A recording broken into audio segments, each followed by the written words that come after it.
All right, so where in the world is Melania Trump? And no, the story is not about the fact that Melania has spent less than 14 days total at the White House since her mango colored man got reelected. True story. And by the way, it's crazy and a sad commentary on how even Trump's wife can't stand to be near him. But I get it. And no, the story is not about these separation rumors that are running around their marriage, like Trump runs around when he's out of town and out of Melania's sight. Now, this story is about how hated Melania Trump is back in her homeland, and it includes arson and art theft. What else do you need? But before I break it down, let's make Trump break down in tears by subscribing to our page right here. He hates really American media. And I'm going to be deported to Guantanamo Bay any day now, so let's make it all worth it. All right, here's the story. Here's the deal. Back during Trump's first term, his mail order bride was honored, I guess, with a wooden statue in her native country of Slovenia, and this was back in 2019.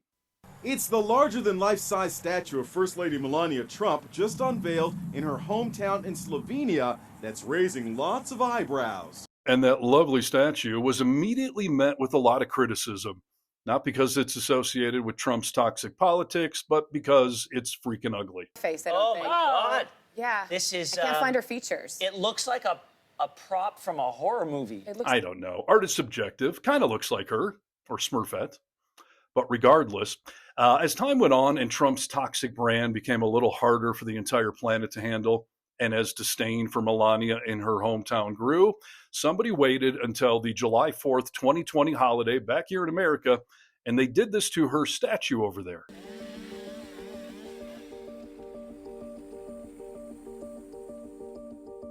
Yeah, somebody set it on fire, which I guess is a hazard when you make art out of wood. But the statue was then removed quicker than one of Trump's ex-wives from his will, and he does that quickly. But fear not, art is subjective, so it found a new home in a local museum. A statue of First Lady Melania Trump has been through a lot. But it's on display once again, this time among other versions of her likeness. Oh, isn't that nice? But the artist behind all of this would not be defeated so easily, so he then erected a new, fireproof statue of Melania in the same spot. This time, it was made out of bronze.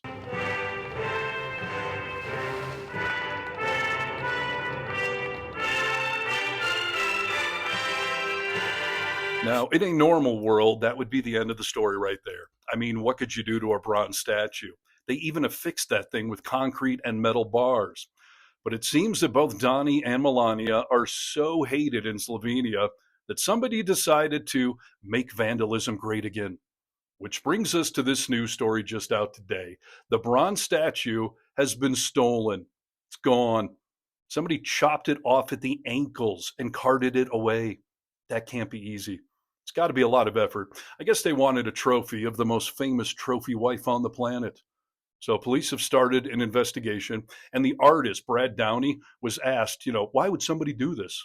And he said, quote, "My feeling is that it has something to do with the new election of Donald Trump. But who knows, right?" End quote. Who knows? Seriously?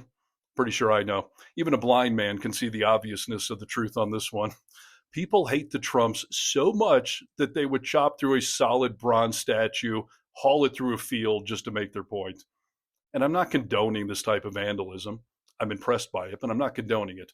But if those vandals are somehow able to get into America nowadays, we have a whole bunch of Civil War statues all over this country that could use some recycling. I mean, mainly in the South, but you know my point.